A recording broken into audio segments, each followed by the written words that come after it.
Bonjour à tous, on se retrouve aujourd'hui pour l'épisode numéro 60 du plan d'analyse sur les terres. Alors aujourd'hui, au début de la vidéo, on va s'intéresser à ce qu'on voyait en fin de vidéo la dernière fois, c'est-à-dire encore le développement de notre vague B, là qui est en train de se faire en WXY, et voilà tout simplement. Et après, bien sûr, par la suite, quand même en fin de vidéo, on parlera dans le cas où on serait déjà dans le cas d'une fin de vague de trouvée, et après par la suite on partirait enfin en vague 3 pour nous casser enfin un peu ce range qu'on est en train de nous faire là-bas vraiment depuis plus d'un mois, et voilà enfin que le cours prenne une décision, parce que là ça devient vraiment un peu ennuyant. Bref, du coup la dernière fois où on en était, on voyait en fait potentiellement voilà encore ça qui devait encore se construire. Alors, où est-ce qu'on en est actuellement? Donc c'est toujours la même figure, la W, la X, la Y, sauf que j'ai déplacé mon sommet de W ici, alors qu'avant il était ici, mais ça ne change pas grand-chose en termes d'objectifs par rapport à ici, du moins pas, ouais, presque rien. Donc, je vais faire un peu, voilà, je vais faire comme ceci, enlever ceci, et on va parler en fait du sous-décompte qu'on pourrait du coup potentiellement avoir. Donc moi cette dernière vague de Y, je la verrai se construire en WXY, donc encore retrouver une figure en 3 vagues, hein. Donc on aurait déjà ici potentiellement notre W qui est faite, notre X, et là on est dans le cas d'une Y. Donc cette Y, je la verrai se faire en zigzag. Alors voilà, comme ceci affiché à l'écran, je vais même mettre ceci en plus fin car on va pas vraiment parler de ça au cours de la vidéo. Et ça du coup c'est ce à quoi en fait je m'attendrai actuellement. Alors déjà hier on pouvait du coup potentiellement partir déjà sur ce décompte, hein. Donc hier j'ai fait en fonction de ce que j'avais en termes d'historique sur le cours, et bien sûr ça me paraît quand même un peu rapide cette 2, hein, cette B ici, hein. Donc là comme il est écrit, la B en rose n'est potentiellement pas finie, hein. Justement elle paraissait un peu rapide, et actuellement on est en train de finir cette B, du moins je le pense. Alors c'est à dire que je vais retourner sur le graphique, et voilà du coup où on en est. Bon, cette B là, on va voir quel niveau de retracement elle peut aller chercher. Moi je décompte un zigzag, hein. C'est à dire que ici j'ai mes 5 vagues, et du coup forcément on peut partir que dans le cas d'un zigzag pour le moment. On va prendre bien sûr aussi en évidence les niveaux de retracement de la vague B. On sait que dans notre cas, on peut aller jusqu'au niveau des 80% de Fibonacci, 85,4, donc à descendre à ce niveau-ci. Donc ne vous étonnez pas si on retrouve encore des bougies rouges sans pour autant nous faire un nouveau plus bas par rapport à notre petit X là qui est caché avec le Fibo ici. Et moi je verrai du coup ceci se décompter comme suit en A, B, C, hein. Donc c'est-à-dire partir en A, en B, et puis aller chercher une vague C.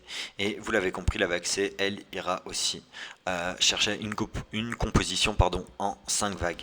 Donc dans ce cas-là, quand je vais zoomer un peu, parce qu'on va parler de cette vague-là, hop là, cette dernière. Donc vraiment, je m'attends encore à une dernière petite vague. Donc il y a vraiment une opportunité, on va dire, de longue à prendre, hein. Donc quand je dis encore une dernière petite vague, je parle de ceci. Alors je vais enlever les mains, ce sera un peu plus simple pour, hop là, faire ceci, partir en 1, en 2, en 3, en 4, et puis aller chercher une dernière 5 pour finir notre vague.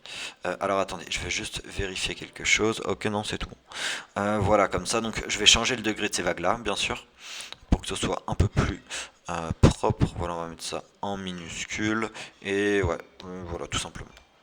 Donc vraiment moi je pars dans ce décompte là, et j'essayerai du coup d'essayer de faire corréler une extension de 5 avec vraiment un retracement de notre zigzag, hein, qu'on devrait avoir. Donc là ça se joue vraiment à des, on va dire, à des fractions de pourcentage, hein. On va le voir à ce niveau-ci. Donc là vraiment aussi ce qu'on pourrait dire bien sûr, c'est que là notre vague B ici, vous voyez, ici, là, à ce niveau-ci au plus bas, on dépasse un peu les 61,8, mais on a entre guillemets déjà 3 vagues, hein, vous voyez dans la construction. Donc il se pourrait aussi que à ce moment-ci, à ce moment, on ne retrouve pas de plus bas et qu'on parte directement à la hausse. Et justement, si on est dans ce cas-là, on calculera les objectifs. Mais pour le moment, je vais continuer à parler de la fin de ce développement là.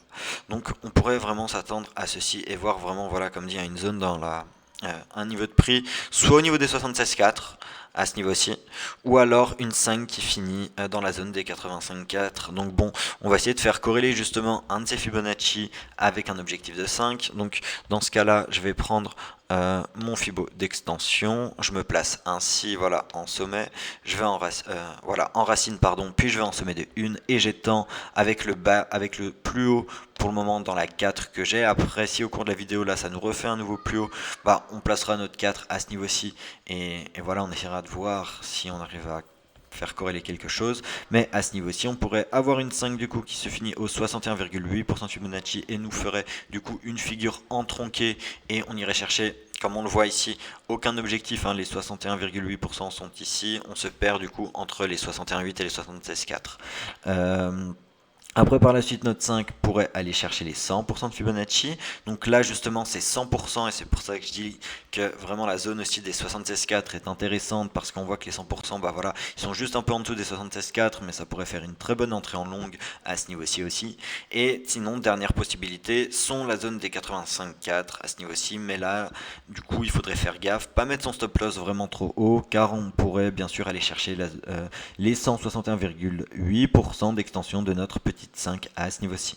Donc moi personnellement, si je devrais rentrer en trade là, je mettrais un ordre comme ceci. Donc on va faire un peu de place, hop là, donc je prendrai mon outil de longue qui se trouve, voilà, comme ceci ici, je me place, ah ouais, non, je vais juste, juste laisser ce Fibo, voilà.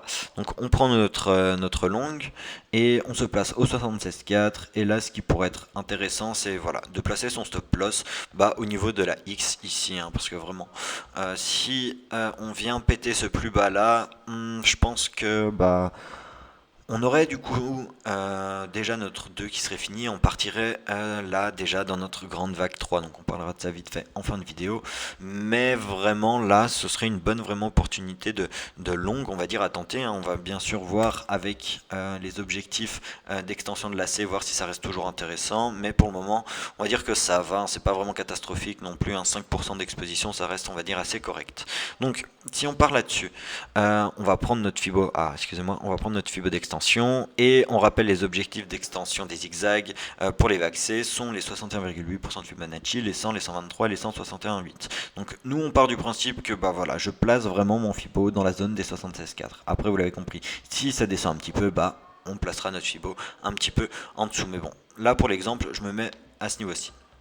Donc on sait que notre C peut très bien atteindre les 61,8% de Fibonacci, donc s'arrêter ici, ne pas nous faire de nouveau plus haut, donc c'est-à-dire nous faire une zigzag entronquée et après par la suite boum, directement entre guillemets crash.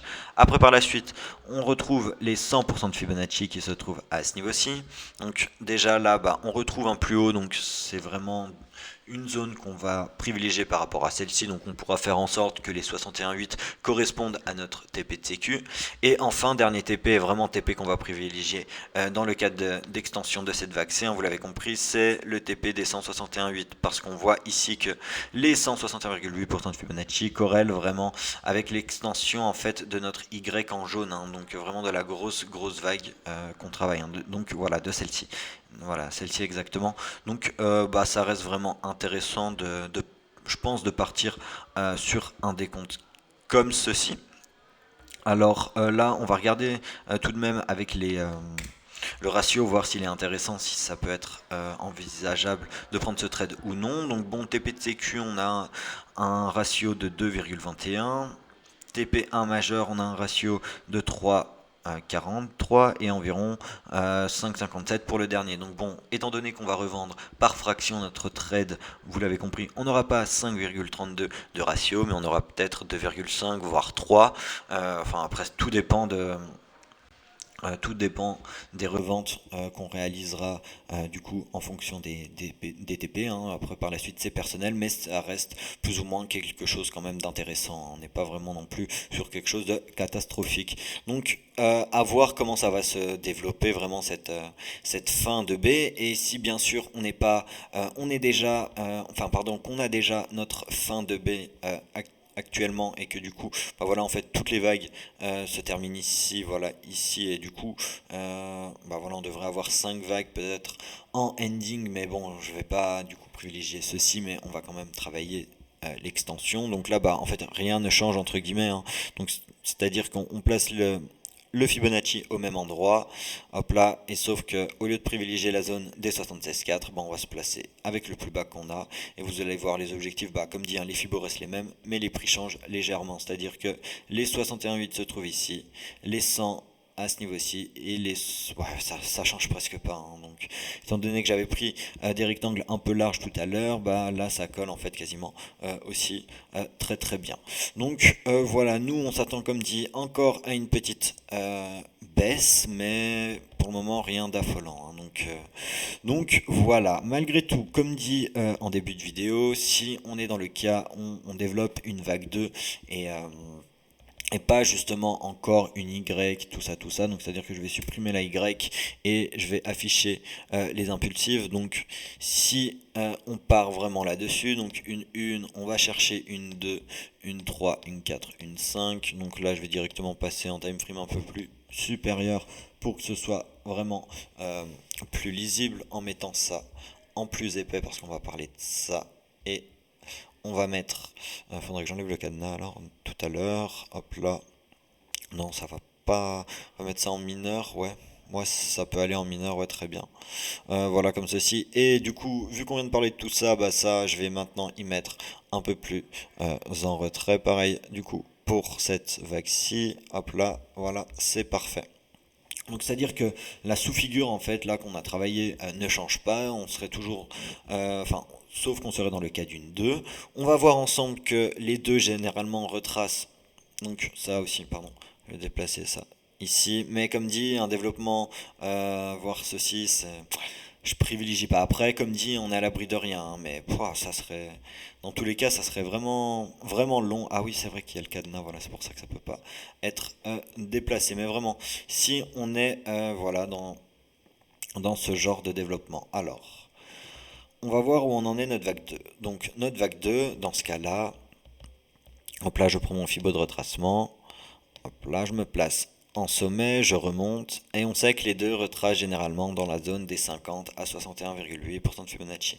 Donc c'est-à-dire que là vraiment, bah on y est vraiment très bien. Donc on place, on pourrait placer du coup potentiellement notre sommet de 2, bah voilà comme dit, à ce niveau-ci. Donc ces vagues-là, je vais juste les mettre en retrait parce que là ça nous gêne pour notre analyse. Donc là vraiment, et enlever aussi voilà, ceci, donc ceci et ceci.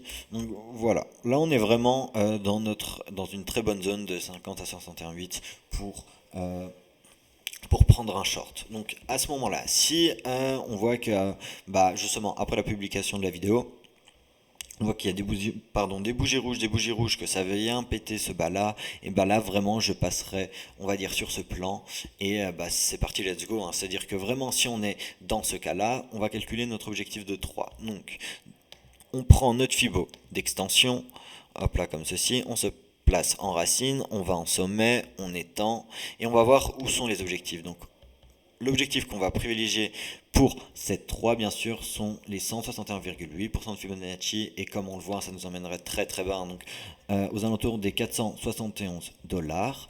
Donc étant donné qu'on est dans le cas d'une 2 classique, on aura une 4, elle aussi, qui sera classique. Donc pour ça, je prends mon fibo de retracement, je me place au 161,8, je remonte et je place ma 4 dans la zone des 38,2. Et après, on a une extension de 5 qui, je le rappelle, a pour objectif minimum, c'est pas le bon fibo que j'ai enlevé, qui a pour objectif, pardon, minimum les 61,8% de Fibonacci, mais on peut aussi retrouver les 100, les 100, les 161,8 et les 260, pardon, oh, j'arrive pas à le dire, 261,8.